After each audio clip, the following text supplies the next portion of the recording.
રાજ્યમાં પહેલા વરસાદમાં જ ભાવનગરનો શેત્રુંજી ડેમ છલોછલ 95,660 ક્યુસેક પાણીની આવક સાથે ડેમ ઓવરફ્લો થયો. તમામ 59 દરવાજા 2-2 ફૂટ ખોલવામાં આવ્યા.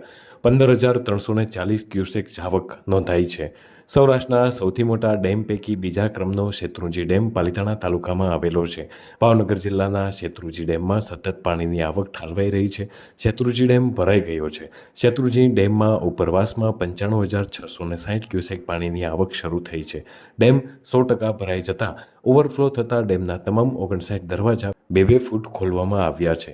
ડેમમાંથી 15,340 ક્યુસેક પાણી હાલ છોડવામાં આવી રહ્યું છે. આ ઉપરાંત આસપાસના 17 જેટલા ગામોને પણ એલર્ટ કરવામાં આવ્યા છે.